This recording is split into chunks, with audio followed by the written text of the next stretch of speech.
5ই আগস্টের পর দেশে আমরা যেরকম একটা নীতিগত পরিবর্তন চেয়েছিলাম সেই পরিবর্তনের জায়গা থেকে বরঞ্চ অস্থিরতাটা আরও বেশি প্রকট হয়ে এসেছে। আমরা ক্রিকেট বোর্ডের প্রতিটি পদক্ষেপগত 30 বছর যাবৎ দেখছি। এভাবে কারো কোনো ব্যক্তিগত অভিপ্রায়ে ক্রিকেট বোর্ড চলছে, এটা কিন্তু নজিরবিহীন। ক্রীড়া উপদেষ্টার স্পষ্টভাবে ফারুককে সরানোর জন্যে তার ডিজায়ার ছিল। বাংলাদেশ ক্রিকেট বোর্ডের কাউন্সিলররাই কিন্তু অভিযোগ করেছেন এনএসসি বরাবর। বাংলাদেশ ক্রিকেট বোর্ডের কাউন্সিলর কারা? যারা সাধারণ পরিষদের সদস্য। যেই অভিলাষ নিয়ে ফারুক আহমেদকে সেই চেয়ারে বসানো হয়েছিল সেগুলো পূরণ হচ্ছিল না। দেবব্রত, প্রথমেই আপনার কাছে জানতে চাই যে বাংলাদেশের ক্রিকেটে এত অস্থিরতা, এই অস্থিরতাটা আসলে কেন কাটছে না? আসলে বাংলাদেশ ক্রিকেট বোর্ডের অস্থিরতা কিন্তু আজকে থেকে নয়। আপনি যদি দেখেন যে 5ই আগস্টের পর যে একটা পরিবর্তন হলো, সরকারের পরিবর্তন হলো, সেই সরকারের পরিবর্তনের পর থেকেই কিন্তু আসলে অস্থিরতাটা কিন্তু রয়েছে। আমরা দেখেছি যে 5 আগস্টের আগে কোনো অস্থিরতা ছিল না বোর্ডে? না, অবশ্যই ছিল। বোর্ড পরিচালনায় দূরদর্শিতা সহ বিভিন্ন ধরনের অনিয়ম সহ অনেক কিছুই ছিল। বাট 5ই আগস্টের পর দেশে আমরা যেরকম একটা নীতিগত পরিবর্তন চেয়েছিলাম সেই পরিবর্তনের জায়গা থেকে বরঞ্চ অস্থিরতাটা আরও বেশি প্রকট হয়ে এসেছে। আমরা যদি দেখি এই অস্থিরতা প্রকট হওয়ার কারণ কিন্তু আপনার বাংলাদেশ ক্রিকেট বোর্ডের কার্যনির্বাহী কমিটি গঠন। আপনি যদি দেখেন যে আমরা যে 5ই আগস্টের কথা বলছি, আহমেদকে আপনার প্রধান ক্রীড়া উপদেষ্টার কনসার্নে কিন্তু তাকে বোর্ড প্রেসিডেন্ট হিসেবে করা হলো। একদিনে কাউন্সিলর করা হলো তাকে, একদিনে পরিচালক এবং একদিনে বোর্ড সভাপতি। তার পরবর্তীতে কি দেখলাম, ফারুক আহমেদ যখন সব কিছু গুছিয়ে এগিয়ে চলছেন তখন তার বিরুদ্ধে ক্রিকেট বোর্ডেরই তৎকালীন পরিচালকরা বিদ্রোহ করলেন, ক্রীড়া পরিষদের কাছে লিখিত দিলেন। অনুমান করা যায় বা জিনিসটা একেবারেই স্পষ্ট, সেখানেও কিন্তু ক্রীড়া উপদেষ্টার স্পষ্টভাবে ফারুককে সরানোর জন্যে তার ডিজায়ার ছিল। সে অনুযায়ী ডিজায়ারটা কেন ছিল? ডিজায়ারটা ছিল হয়তোবা যেই অভিলাষ নিয়ে ফারুক আহমেদকে সেই চেয়ারে বসানো হয়েছিল সেগুলো পূরণ হচ্ছিল না, সেটাই এখন পর্যন্ত তাই বলা হয়। পরবর্তীতে আপনি দেখলেন যে আমিনুল ইসলাম বুলবুল, যিনি বর্তমান প্রেসিডেন্ট, তিনি বাংলাদেশ ক্রিকেট বোর্ডে ব্যক্তিগত প্রয়োজনে অস্ট্রেলিয়া থেকে তিনি ব্যক্তিগত প্রয়োজনে এসেছিলেন। এটা তার কমেন্টস, আমাদের নয়। আমরা দেখলাম ব্যক্তিগত প্রয়োজনে একজন লোক দেশে ঘুরতে আসলেন, তিনি হয়ে গেলেন আবার একদিনে কিন্তু কাউন্সিলর, ডিরেক্টর এবং বোর্ড প্রেসিডেন্ট। এই যে আপনার জাতীয় ক্রীড়া পরিষদের চেয়ারম্যান কিন্তু ক্রীড়া মন্ত্রী থাকেন, তখন যেহেতু উপদেষ্টার দায়িত্বে ছিলেন তিনিই পদাধিকার বলে এনএসসির চেয়ারম্যান। তার ব্যক্তিগত অভিলাষেই কিন্তু এভাবে ক্রিকেট বোর্ডের কার্যনির্বাহীগুলো চালিত হয়েছে, যা ক্রিকেট বোর্ডকে একটি অস্থিরতার দিকে ঠেলে দিয়েছে। পরবর্তীতে আবার দেখেন, পরবর্তীতে যখন ক্রিকেট বোর্ডের টেনিউর শেষ হয়ে গেল, একটি নির্বাচন আসলো। সেই নির্বাচনটা কিভাবে তিনি করিয়েছেন তা কিন্তু আমরা কারো কাছেই কাম্য ছিল না। আমরা ক্রিকেট বোর্ডের সঙ্গে প্রায় 30 বছর যাবৎ আমরা ক্রিকেট বোর্ডের সঙ্গে ইনভলভ। আমরা দীর্ঘদিন ক্রিকেটার ছিলাম, কাউন্সিলর ছিলাম, ক্রিকেটার্স অ্যাসোসিয়েশনে ছিলাম। আমরা ক্রিকেট বোর্ডের প্রতিটি পদক্ষেপগত 30 বছর যাবৎ দেখছি। এভাবে কারো কোনো ব্যক্তিগত অভিপ্রায়ে ক্রিকেট বোর্ড চলছে, এটা কিন্তু নজিরবিহীন। এভাবে কিন্তু ক্রিকেট চলতে পারে না। আমি আপনার নিউজগুলো দেখছিলাম যে একটি গণতান্ত্রিক সরকার প্রতিষ্ঠিত হয়েছে একটি সুষ্ঠু নির্বাচনের মাধ্যমে। বাংলাদেশ ক্রিকেট বোর্ডের সভাপতি তিনি থাকতেই পারেন দেশের বাইরে, কিন্তু একটি নির্বাচিত সরকার আসলো, সেই সরকারের ক্রীড়া প্রতিমন্ত্রী হলেন, তার সঙ্গে এখন পর্যন্ত তার ব্যক্তিগত কোনো কথা হয়েছে কিনা আমরা দেখি নাই বা শুনিও নাই। তিনি কি করলেন, এই নির্বাচনের বিরুদ্ধে কিন্তু বাংলাদেশ ক্রিকেট বোর্ডের কাউন্সিলররাই কিন্তু অভিযোগ করেছেন এনএসসি বরাবর। বাংলাদেশ ক্রিকেট বোর্ডের কাউন্সিলর কারা? যারা সাধারণ পরিষদের সদস্য। ক্রিকেট বোর্ডের কনস্টিটিউশনের অনুচ্ছেদের 8 অনুযায়ী সাধারণ পরিষদ হচ্ছে ক্রিকেট বোর্ডের সর্বোচ্চ বডি। সেই সর্বোচ্চ বডির সদস্যরাই কিন্তু এনএসসির কাছে অভিযোগ করেছেন। এনএসসি সেই অভিযোগ আমলে নিয়ে তদন্ত কমিটি গঠন করেছেন। আজকে যে আপনি মুখোমুখি অবস্থানের যে সংবাদদের কথা বলছেন, বোর্ড প্রেসিডেন্ট তিনি যে তদন্ত কমিটি হয়েছেন তার বিরুদ্ধে গতকালকে একটা প্রেস রিলিজ দিয়েছেন, যেটা অত্যন্ত ঔদ্ধত্যপূর্ণ। আমার কাছে কোনো শব্দ চয়নে মনে হয়েছে এটা অত্যন্ত হুমকি স্বরূপ বাংলাদেশ ক্রিকেটের জন্যে। তিনি এখনও একজন ক্রীড়ামন্ত্রীকে স্বাগত জানাননি, তার সঙ্গে কোনো প্রকার বৈঠকের প্রয়োজন মনে করেননি। তিনি চিঠির ঔদ্ধত্যপূর্ণ ভাষায় একটি ক্রীড়াঙ্গনের সর্বোচ্চ সংস্থার প্রতি হুমকি দিয়ে রেখেছেন। এবং যেভাবে আসলে তিনি দেশ থেকে চলে গিয়েছিলেন এক প্রকার উইদাউট এনি নোটিস, তো সেভাবে কিন্তু আসলে নতুন সরকার আসার পরে বা যখন নতুন ক্রীড়া প্রতিমন্ত্রী আসলেন, তার কিন্তু এখন অবধি দেশে ফেরার কোনো খবর না, আমরা পাইনি। ব্যক্তিগত তার পরিবার যেহেতু দেশের বাইরে থাকেন, অস্ট্রেলিয়া থাকেন, উনি যেতেই পারেন, বাট এত দীর্ঘমেয়াদী গিয়ে এত দীর্ঘ সময় একটি এরকম একটা ক্রাইসিস মোমেন্টে এত দীর্ঘ সময় যাওয়াটা এটা কিন্তু হয়ে ওঠে না। উনি যখন ক্রিকেট বোর্ডে ছিলেন উনি তো দিনরাত ক্রিকেট বোর্ডে সময় দিতেন। এখন কি প্রয়োজন অনুভব করছেন না নতুন সরকার আসার পর? এবং তিনি যে হুমকির চিঠিটা দিয়েছেন, আমরা যদি চিঠির ভাষাটা একটু দেখি, in this context the matter has been informally referenced in discussion with the senior representative of the ICC leadership. অনেক বড় অধ্যত্বপূর্ণ ব্যাপার। আপনি এখনো দেশে আসলেন না, দেশে এসে আপনার বোর্ডের সঙ্গে এবং মন্ত্রণালয়ের সঙ্গে বা এনএসসির সঙ্গে চিঠির ব্যাপারে কোনো কথা না বলেই আপনি আইসিসির সিনিয়র লিডারশিপদের সঙ্গে আপনি যোগাযোগ রাখছেন, ইনফরমালি আপনি জানাচ্ছেন। এটা কি দেশের ক্রিকেটের উন্নয়নের জন্য এটাই সংগতিপূর্ণ? আসলে যে আমিনুল হক এবং আমিনুল ইসলাম বুলবুলের যে মুখোমুখি অবস্থান, এই ক্ষেত্রে আসলে আমাদের দেশের ক্রিকেটটা আসলে কোন দিকে যাচ্ছে? আমাদের ক্রীড়া প্রতিমন্ত্রী যিনি, উনি কিন্তু ফরমার লিজেন্ডারি একজন প্লেয়ার। তার প্রতি আমাদের সবার সেই রেসপেক্ট শো করতে হবে।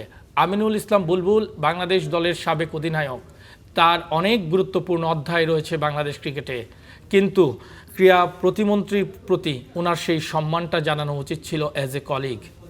উনি সেটি প্রকাশ করেননি, বরঞ্চ তার প্রতি চ্যালেঞ্জ ছুড়ে দিয়েছেন। তিনি দেশে এসে বসে বা তার প্রতিনিধি দল গিয়ে এটার কারণ জানতে পারতেন, এটা নিয়ে আলোচনা করতে পারতেন। তিনি তা না করে সরাসরি হুমকি দিয়েছেন। আপনি দেখেন, জাতীয় ক্রীড়া পরিষদ কিন্তু তদন্ত কমিটি গঠন করেছে ক্রিকেট বোর্ডেরই কাউন্সিলরদের, ক্রিকেট বোর্ডের সর্বোচ্চ পরিষদের ব্যক্তিদের সমন্বয়ে, বাইরের কারো জন্য কিন্তু করেননি। যে কোনো প্রকার তদন্ত হতেই পারে, এই তদন্তকে ক্রিকেট বোর্ডের উচিত ছিল স্বাগত জানানো। তারা যদি স্বচ্ছতার সঙ্গে নির্বাচিত হয়ে থাকতেন তাহলে তো তারা স্বাগত জানিয়ে পরিস্থিতির মোকাবেলা করতেন। তারা সেটি না করে শুরুতেই তারা এটাকে প্রতিপক্ষ বানিয়ে ফেললেন এবং আইসিসির সঙ্গে তারা ইতিমধ্যে আলোচনা করেছেন, দেশের প্রশাসনের সঙ্গে কোনো প্রকার আলোচনা না করে। বিষয়টির গভীরতা কিন্তু অত্যন্ত গভীর, বিষয়টা অনুধাবন করতে হবে।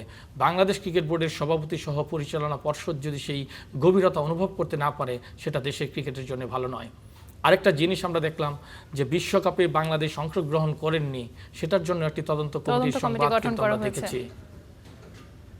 এই বিশ্বকাপে আমরা অংশগ্রহণের জন্য, আপনার মনে আছে বাংলা 1402 সালে আমরা বিশ্বকাপে অংশগ্রহণ করি প্রথম, 1999-এর ওয়ার্ল্ড কাপ ইংল্যান্ডে। সারা বাংলাদেশের মানুষের প্রতি কী পরিমাণ জাগরণ। আজ আমরা ক্রিকেট র্যাঙ্কিংয়ে ওই রকম অবস্থানে যাইনি। যেই নিরাপত্তার ইস্যুটা ছিল, সেই নিরাপত্তা অবশ্যই গুরুত্বপূর্ণ ব্যাপার ছিল, বাট আপনি যখন এক ওয়ার্ল্ড কাপের মতো আসরে খেলতে যাবেন না, সেই নিরাপত্তা জন্যে আপনার একটা প্রসেস রয়েছে। বাংলাদেশ ক্রিকেট বোর্ড সেই প্রসেস অনুসরণ করেননি। আইসিসির অনুসৃত নিরাপত্তা প্রোটোকল, সেই প্রোটোকল আপনার অনুধাবন করেননি। ওই আজকে ক্রিকেট বোর্ডের স্বাধীনতা নিয়ে উনি কথা বলছেন, সেদিনকে আসিফ নজরুল যেভাবে এককভাবে সিদ্ধান্ত দিয়েছিলেন, তার সেদিন স্বাধীনতা কোথায় ছিল? সরাসরি পয়েন্ট অফ নো রিটার্নে চলে গিয়েছিল। নো রিটার্নে চলে গিয়েছিল। কাদের সঙ্গে আলোচনা করেছিলেন? বাংলাদেশ ক্রিকেট বোর্ডের সভাপতির একটি উপদেষ্টা পরিষদ থাকে, উপদেষ্টা পরিষদে কারা আছেন, তিনি কি তাদের সঙ্গে কোনো প্রকার আলোচনা করেছেন? ক্রিকেটের গণ্যমান্য প্রথিত যশা অভিজ্ঞতা ব্যক্তি সম্পন্ন ব্যক্তি ছিলেন, উনি কি কারো সঙ্গে কথা বলে সিদ্ধান্ত নিয়েছিলেন, নাকি শুধুমাত্র সরকারি সিদ্ধান্ত তিনি অনুসরণ করেছেন? জিনিসগুলো কিন্তু অনেক আলোচনার ব্যাপার। সারা বাংলাদেশের মানুষ কিন্তু বিশ্বকাপে ক্রিকেটারদের দেখতে চায়। ক্রিকেটারদের সঙ্গে কি উনি কথা বলে সিদ্ধান্ত নিয়েছিলেন? এমনকি ক্রিকেটারদের সঙ্গেও কথা বলে উনি সিদ্ধান্ত নেননি। পরে কিন্তু ক্রিকেটারদের কথাই বলা হয়েছে যে ক্রিকেটাররা আসলে যেতে চায়নি। এটা কিন্তু একেবারেই ভুল, এটা একেবারেই ভুল। সে ব্যাপারে কিন্তু আপনার সম্ভবত ব্যাটিং কোচ মোহাম্মদ সালাউদ্দিন এই ব্যাপারে ক্রিকেটারদের চিন্তা চেতনার কথাও তিনি জানিয়েছেন যে মেন্টাল কোমায় চলে গিয়েছিলেন দুজন, যদিও হি ইজ টু লেট, তার আরও আগেই দায়িত্বশীল জায়গা থেকে জিনিসগুলো বলা উচিত ছিল। বাট ক্রিকেটারদের কোনো প্রকার কনসার্ন নেওয়া হয়নি। আমরা দায়িত্ব নিয়ে বলছি, ক্রিকেটারদের কোনো প্রকার তারা তো কনসার্ন খেলতে নেওয়া যেতেই হয়নি। চেয়েছিল। ক্রিকেট বোর্ড নিজেদের মধ্যে যথাযথভাবে আলোচনা করে নিরাপত্তা প্রোটোকল অনুসরণ করেননি, শুধুমাত্র সরকারের সিদ্ধান্ত বাস্তবায়ন করেছেন। সেটাও কিন্তু অনেক বড় হস্তক্ষেপ ছিল। কেন, মানে এই যে ওয়ার্ল্ড কাপের মতো একটা জায়গায়, টি-20 ওয়ার্ল্ড কাপ, এটা বাংলাদেশের জন্য এত বড় একটা সুযোগ, দেশের দর্শকদের জন্য, প্লেয়ারদের জন্য, সেখানে আসলে সরকারি এই ধরনের একটা সিদ্ধান্ত কেন আসলো, কি মনে হয় আমার কাছে আপনার? মনে হয়েছে ওই ডিসিশনটা সরকারের জন্য কোনো স্পোর্টিং ডিসিশন ছিল না, এটা সম্পূর্ণ রাজনৈতিক সিদ্ধান্ত আরোপ করে দিয়েছেন বাংলাদেশ ক্রিকেট বোর্ডের উপরে। আজকে আমিনুল ইসলাম বুলবুল অনেক ভালো প্রশাসক হতে পারতেন তিনি যদি সরকারের সেই সিদ্ধান্তকে চ্যালেঞ্জ জানাতে পারতেন এবং নিরাপত্তা প্রোটোকল সঠিকভাবে অনুসরণ করে সেই চ্যালেঞ্জটা জানাতেন। সেই জায়গায় তিনি ব্যর্থতার পরিচয় দিয়েছেন। তিনি শুধুমাত্র সরকারের অনুগামী হয়ে এই সিদ্ধান্তগুলো নিয়েছেন, যা বাংলাদেশ ক্রিকেটের জন্য অত্যন্ত ক্ষতির কারণ হয়েছে। আজকে 2027 ওয়ানডে ওয়ার্ল্ড কাপের কথা বলছেন, সেখানে কিন্তু আমাদেরকে র্যাঙ্কিং সমুন্নত রেখে ওই জায়গায় অংশগ্রহণ করতে হবে। সো সামনের দিনগুলো কিন্তু আমাদের জন্য এত সহজ কিন্তু হবে না। এই ক্রিকেট বোর্ড যেই জায়গায় ক্রিকেটের অবকাঠামোকে আন্তর্জাতিক পর্যায়ে রেখে গিয়েছে, সেটা ইতিবাচক নয়। এই যে সরকারের সাথে আমিনুল ইসলামের এখন আমিনুল ইসলাম বুলবুলের একটা সরাসরি বলতে গেলে লড়াই, এবং একটা প্রশ্নবিদ্ধ নির্বাচনের মাধ্যমেই তারা এই বোর্ডে এসেছে। তারা কি আসলে এই বোর্ড অথবা আমিনুল ইসলাম বুলবুল তারা কি টিকে থাকতে পারবে এই লড়াইয়ে? আমি একটু বলি, শুরুতেই তো ওনারা চ্যালেঞ্জটা গ্রহণ করেননি। আপনি যদি সততার সঙ্গে কাজ করেন, আপনি কিন্তু চ্যালেঞ্জ গ্রহণ করবেন। আপনি কিন্তু শুরুতেই সরকারকে, আপনি দেখেন ওয়ার্ল্ড কাপ ইস্যুতে আপনি আইসিসিকে চ্যালেঞ্জ ছুড়ে দিয়েছিলেন। বর্তমান অবস্থানে আপনি দেশের সর্বোচ্চ ক্রীড়া সংস্থার প্রতি চ্যালেঞ্জ ছুড়ে দিয়েছেন। আপনার কিন্তু উচিত ছিল ওয়ার্ল্ড কাপের ক্ষেত্রেও কূটনৈতিক তৎপরতা অব্যাহত রেখে তারপর সিদ্ধান্ত গ্রহণ করা, আগেই সিদ্ধান্ত না জানিয়ে। এখনও কিন্তু উচিত ছিল চিঠির প্রেক্ষিতে এনএসসির নেতৃবৃন্দর সঙ্গে বসে জিনিসটা আলোচনা করা। বসে আলোচনার মাধ্যমে কিন্তু অনেক কিছুই করা যায়। উনি তো এখন পর্যন্ত দেশেই নেই। উনি দেশে না এসে সরাসরি ক্রীড়া প্রতিমন্ত্রীর সঙ্গে আলোচনা না করে এ ধরনের একটি চিঠিতে চলে যাওয়া, সরাসরি আইসিসির সঙ্গে জিনিসগুলো নিয়ে আলোচনা করা, এগুলো কিন্তু কখনোই একজন বোর্ড সভাপতির জন্য কাম্য হতে পারে না। এই যে ক্রিকেট এবং বোর্ড, ক্রিকেটার্স, আইসিসি, এই যে একটা গোলমেলে অবস্থা, এখানে কোয়াব আসলে কি তাদের ভূমিকাটা ঠিকভাবে পালন করছে, আপনার কি মনে হয়? কোয়াবের নতুন কমিটি, আমার কাছে মনে হয় যে কার্যক্রমগুলো দেখছি, আমি এখনও কোনো মন্তব্য করতে চাই না, বিকজ আমি এটা কিছুদিন আগেও জেনারেল সেক্রেটারি ছিলাম, দীর্ঘদিন ছিলাম। আমাদের হাত দিয়ে ধরেই কিন্তু কোয়াবটা প্রতিষ্ঠিত হয়েছে। তাদের কার্যক্রম আমি যদি বলি ব্যক্তিগতভাবে, এই কোয়াবের নতুন কমিটির যারা নেতৃবৃন্দ এসেছেন, আজকে তারা আমিনুল ইসলাম বুলবুলের এগেনস্টে কথা বলছেন। কোয়াবের নেতৃবৃন্দ কিন্তু আমিনুল ইসলাম বুলবুল সহ তৎকালীন বোর্ড পরিচালকদের সম্পূর্ণ প্রত্যক্ষ পৃষ্ঠপোষকতায় তারা নির্বাচিত হয়েছেন। আজ তারাই তার বিরুদ্ধে কথা বলছেন। কেন তারাও কিন্তু কথা এখন বলছেন। কেন তারা তার বিরুদ্ধে কথা বলছে? কারণ ক্রিকেটটা না ভালো ট্র্যাকে কিন্তু চলছে না, সঠিক ট্র্যাকে কিন্তু ক্রিকেটটা নাই। যে কারণে কিন্তু কোয়াব নেতৃবৃন্দ যারা আছেন তাদের অভিজ্ঞতা কম হলেও কিন্তু তারা যেহেতু ক্রিকেটারদের চিন্তা চেতনাটা পোষণ করেন, সেটাই কিন্তু তারা ডেলিভারিটা দিচ্ছেন। তারাও কিন্তু দেখতে পাচ্ছেন যে ক্রিকেটটা কিন্তু কার্যনির্বাহী কমিটির যেভাবে ক্রিকেটটা পরিচালনা করার কথা সেভাবে হচ্ছে না। তাদের কনসার্নগুলো কিন্তু আরও বড়। যেরকম আমরা যদি আলোচনা করি, এই আমিনুল ইসলাম বুলবুকে চ্যালেঞ্জ জানিয়েছিলেন ক্লাব অফিসিয়ালরা এবং সকল কাউন্সিলররা জেলা এবং বিভাগের। তারা কিন্তু বলেছেন যে ক্লাবের দ্বিতীয় বিভাগ, প্রথম বিভাগ, প্রিমিয়ার ডিভিশন সহ কোনো প্রায় 50টা ক্লাব অংশগ্রহণ করছে না। তাহলে ক্রিকেটাররা যদি ক্লাব ক্রিকেট, আমাদের বাংলাদেশ ক্রিকেটের কিন্তু মূল ভিত্তিভূমি এবং সৌন্দর্য কিন্তু ক্লাব ক্রিকেট। এই ক্লাব ক্রিকেটে কিন্তু আমিনুল ইসলাম বুলবুল পরিচালনা করতে পারছে না। আজকে উনি চিঠি দিচ্ছেন আইসিসির কাছে। ক্রিকেটাররা কার কাছে চিঠি দিবেন?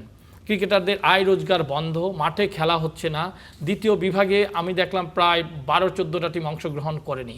সামনে প্রিমিয়ার ডিভিশন, আমাদের সব সিনিয়র ক্রিকেটাররা এখানে খেলবেন, তাদের আয়ের উৎস বন্ধ হয়ে যাচ্ছে, মাঠে খেলা হচ্ছে না। এই জিনিসগুলো তো আপনার ক্রিকেট বোর্ডের সভাপতিকে আমলে নিতে হবে।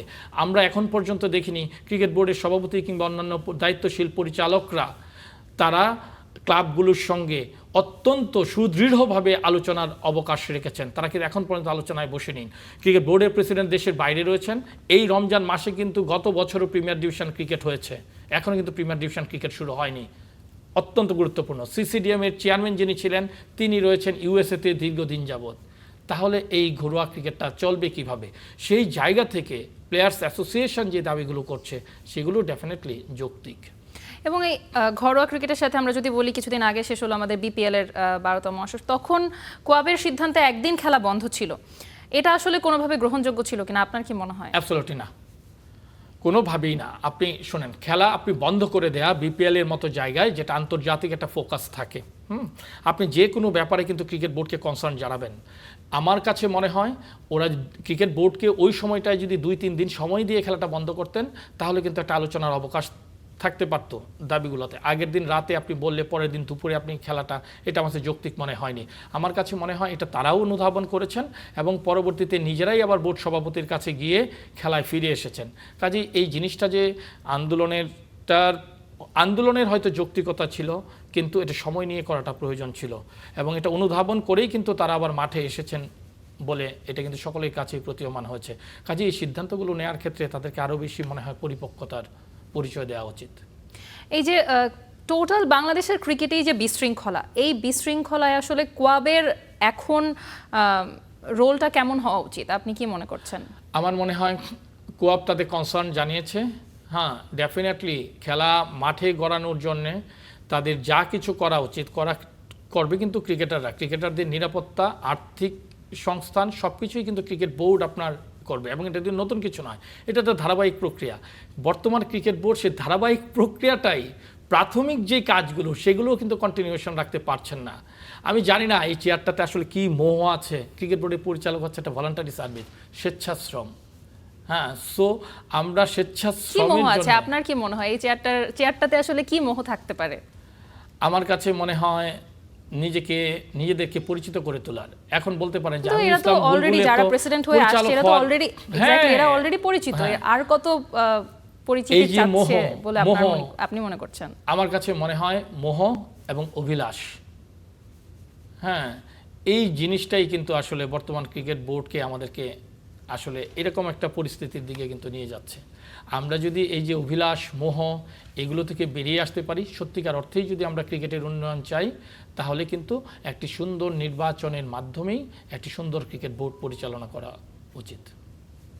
আমরা যদি একটু সাকিবের ইস্যুতে আসি, আমরা গতকাল জেনেছি যে সাকিবের ফেরার একটা সম্ভাবনা তৈরি হয়েছে নিউজিল্যান্ড সিরিজের আগে। তিনি হয়তোবা নিউজিল্যান্ড সিরিজে যোগ দিতে পারেন।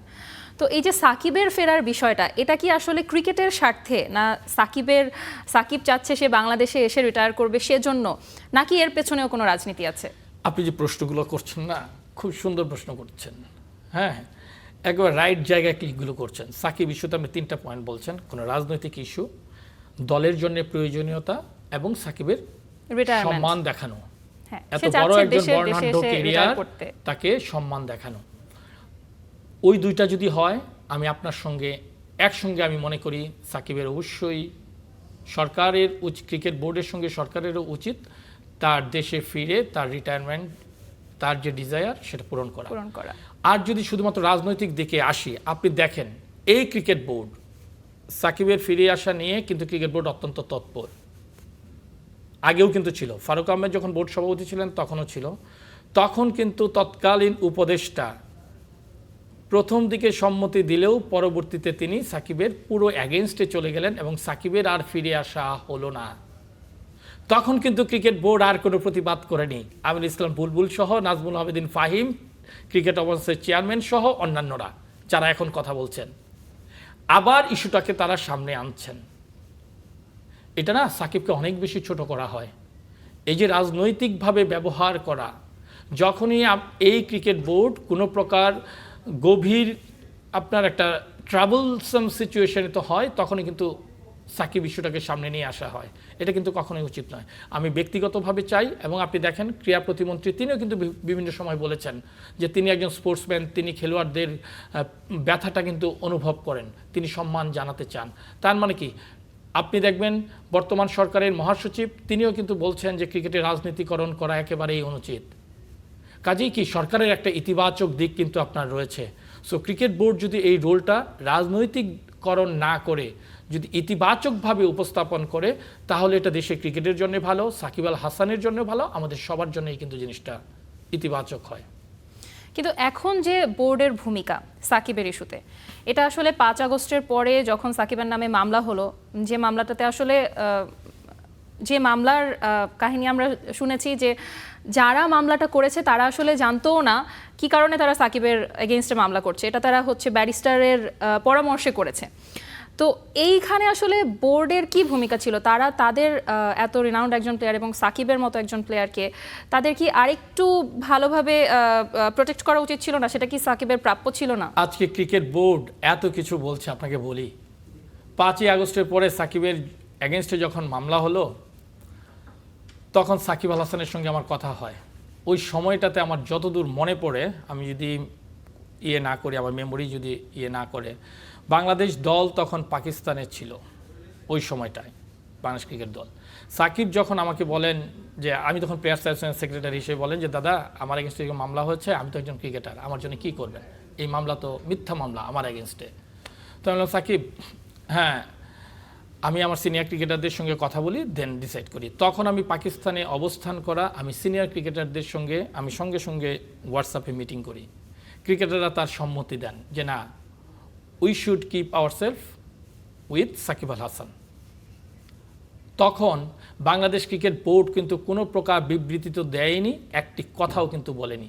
তখন প্লেয়ার্স অ্যাসোসিয়েশনের পক্ষ থেকে আমি, আমাদের একজন লিগ্যাল অ্যাডভাইজার ছিলেন ব্যারিস্টার, তার সঙ্গে কথা বলে আমি তখন প্রেস রিলিজ দিয়েছিলাম সাকিবের পক্ষে স্ট্যান্ড নিয়ে। তখন কিন্তু ক্রিকেট বোর্ড কিছুই করেনি। ক্রিকেট বোর্ড সাকিব আল হাসানকে শুধুমাত্র ব্যবহার করেছে বিভিন্ন তাদের ক্রাইসিস মোমেন্টে এবং রাজনৈতিকভাবে। আমার মনে হয় এর থেকে বের হওয়া উচিত। এই ক্রিকেট বোর্ড যেভাবে রাজনীতিকরণ করেছে, এটা কিন্তু একজন সাবেক অধিনায়ক সহ কয়েকজন সাবেক অধিনায়ক বোর্ডে আছেন, ক্রিকেটাররা আছেন, তাদের কাছে কিন্তু এটা কখনোই আমাদের প্রত্যাশিত নয়। আমরা চাই সাকিব আল হাসান বিসিবির ইতিবাচক দৃষ্টিভঙ্গি, সরকারের ইতিবাচক দৃষ্টিভঙ্গি নিয়ে সাকিব আল হাসান মাঠে আসুক, যেটা বাংলাদেশ ক্রিকেটের জন্য ইতিবাচক হবে। তখন এখন যারা সাকিবকে ফেরানোর চেষ্টা করছে বোর্ডের, তখন কি তারা বোর্ডে ছিল? হ্যাঁ, এখন যারা বোর্ডে ছিল সবাই কিন্তু ছিল না। এই বোর্ডের তো অনেকেই আমরা, কেন তারা চুপ ছিল আর এখন কেন তারা এত চেষ্টা করছে? যারা লিডিং পর্যায়ে ছিল তারা কিন্তু তখনও ছিল বোর্ডে, যারা লিডিং পর্যায়ে এখন পর্যন্ত আছে তারাও কিন্তু বোর্ডে ছিল, কয়েকজন ছিল, সবাই যে ছিল তা কিন্তু নয়। হ্যাঁ, তারা ছিল। সো ব্যাপারটা ইতিবাচক, কিন্তু ইন্টেনশন, বারবার আমি যেটা বলছি, ইন্টেনশনটা অবশ্যই সুন্দর হতে হবে, স্বচ্ছ হতে হবে। একজন আমাদের সবচেয়ে লিজেন্ডারি ক্রিকেটারকে আমরা বিদায় জানাবো, সেটা যদি স্বচ্ছ সুন্দর না হয় তাহলে কিন্তু পরিবেশটাও স্বচ্ছ সুন্দর হবে না। আমাদের যে পরবর্তী প্রজন্ম, তাদের কাছে আমরা কি রেখে যাব, কি মেসেজ দিব, সেটাও কিন্তু আমাদের ভাবতে হবে। কাজেই বাংলাদেশ ক্রিকেট বোর্ড শুধুমাত্র ট্রাভেলসাম সিচুয়েশনে সাকিব আল হাসানকে আবির্ভূত নয়, আমরা চাই সাকিব আল হাসান পরবর্তী প্রজন্মের কাছেও অনবদ্য প্রতীক হয়ে থাকুক। এবং আমার কাছে মনে হয় আপনি দেখবেন এই সরকার গঠন করার আগেও কিন্তু যারা নীতি নির্ধারক সরকারের আছেন তারা কিন্তু অত্যন্ত ইতিবাচক মতামত দিচ্ছেন। সো আমার মনে হয় না সরকারের পক্ষ থেকে খুব বেশি সমস্যা হবে যদি ক্রিকেট বোর্ড ইতিবাচক থাকে। দাদা, সবশেষ জানতে চাই, আমাদের পাকিস্তান সিরিজের পরে সামনের মাসে আমাদের নিউজিল্যান্ড সিরিজ আছে, ওয়ানডে এবং টি20। তো এই দলটাকে, এই স্কোয়াডটাকে দিয়ে আপনার কি মনে হয় আমরা সামনের মাসে আসলে নিউজিল্যান্ডের সাথে আমাদের পারফরমেন্স কেমন হতে পারে? না, ডেফিনেটলি আপনি যখন পাকিস্তানকে নিজেদের মাটিতে হারিয়েছেন এবং নিউজিল্যান্ড আবার নিজেদের মাটিতে আসছে, সেহেতু কিন্তু আমাদের অবস্থানটা কিন্তু আমাদের ভালো হবে। কারণ আমাদের প্লেয়ারদের কিন্তু আমরা কিন্তু ওয়ার্ল্ড কাপ না খেলার পরে মেন্টালি কিন্তু তারা খুব, এই আমরা যেটা বললাম যে মেন্টালি খুব ডাউন অবস্থায় ছিল, সেই জায়গায় পাকিস্তানের সঙ্গে সিরিজ জয় ডেফিনেটলি এটা একটা বড় বুস্টার হিসেবে কাজ করবে। এবং নিজেদের মাঠে আমরা কিন্তু ওয়ানডেতে কিন্তু নিউজিল্যান্ডের এগেস্টেও কিন্তু আমাদের দেশের মাটিতে আমাদের পরিসংখ্যান কিন্তু ভালো। সো সব কিছু মিলিয়েই কিন্তু আমার মনে হয় যে আমরা ইতিবাচক রেজাল্টেই কিন্তু নিউজিল্যান্ডের এগেনস্টে আমরা করব। আপনি কি সামনের সিরিজে ওয়ানডে দলের ক্যাপ্টেন হিসেবে মিরাজকে দেখতে চান? ডেফিনেটলি মিরাজ যেহেতু কন্টিনিউ করছে, সিরিজ জয় করছে, এটা তো আসলে প্রশ্নাতীত। আপনি একটা সিরিজ জয় করলেন দেশের মাটিতে আবার নিউজিল্যান্ড আসছে, সো ডেফিনেটলি সেই তো কন্টিনিউ করবে। দাদা, শেষ প্রশ্ন, এই সার্বিক দেশের ক্রীড়াঙ্গন এখন আমাদের যে অবস্থায় আছে, আপনি এটার আসলে উন্নতি হবে এরকম আসলে আপনার কি মনে হয়, কি করলে আসলে আমাদের দেশের ক্রিকেটটা এখন আসলে রাজনীতির বাইরে যে শুধুমাত্র একটা রাজনীতি অবশ্যই থাকবে ক্রিকেটে, আমাদের দেশের ক্রিকেটে এখন যে অবস্থায় আছে, কিন্তু কি করলে আসলে আমাদের প্লেয়াররা ভালোভাবে খেলতে পারবে আসলে? আপনি যদি দেখেন ফুটবল এবং ক্রিকেট দুইটাই যদি আলোচনা করি, হ্যাঁ আমরা কিন্তু ফুটবল ক্রিকেট দুইটাতেই ছেলে এবং মেয়ে, ক্রিকেট ছেলে এবং মেয়ে, নারী ক্রিকেট কিন্তু অনেক ভালো করছে, প্লেয়ারদের পারফরমেন্স কিন্তু ইন দ্য ফিল্ড কিন্তু আউটস্ট্যান্ডিং। বাট সাংগঠনিক পর্যায়ে নিয়ে নানান ধরনের কথা গত 1.5 বছরে কিন্তু আসছে, আগে তো ছিলই, স্বেচ্ছাচারিতা বলি সব কিছু বলি, কিন্তু গত 1.5 বছরে আমরা এত তলানিতে গিয়েছি, এই দায়টা কিন্তু সংগঠকদের নৈতিকভাবে সৎ হওয়া উচিত। এবং ক্রিকেট বোর্ডের, আমার কাছে মনে হয় বাংলাদেশ ক্রিকেট বোর্ডের কনস্টিটিউশনেই হচ্ছে মূল প্রতিবন্ধকতা। এই কনস্টিটিউশন আপনার অনেক বেশি পরিবর্তন আনা উচিত, যেখানে আর সবচেয়ে কি আসলে আপনি কোনো নিয়ম বেঁধে না, হ্যাঁ আমরা একটা সময় দেখেছি নৈতিকভাবে সৎ যারা দীর্ঘদিনের পরীক্ষিত সেই সংগঠকরা cricket board, football federation run করেছেন, তারা কিন্তু এখন অনেক দূরে চলে গিয়েছেন। কাজেই নৈতিকভাবে সৎ এবং অভিজ্ঞতা সম্পন্ন ব্যক্তিরা যখন আসবেন ক্রীড়াঙ্গনে, তখন নিশ্চয়ই ক্রীড়াঙ্গন অনেক ভালো চলবে। থ্যাংক ইউ সো মাচ দাদা, আজকে আমাদের স্টুডিওতে আসার জন্য এবং সময় দেওয়ার জন্য। আপনাকে ধন্যবাদ।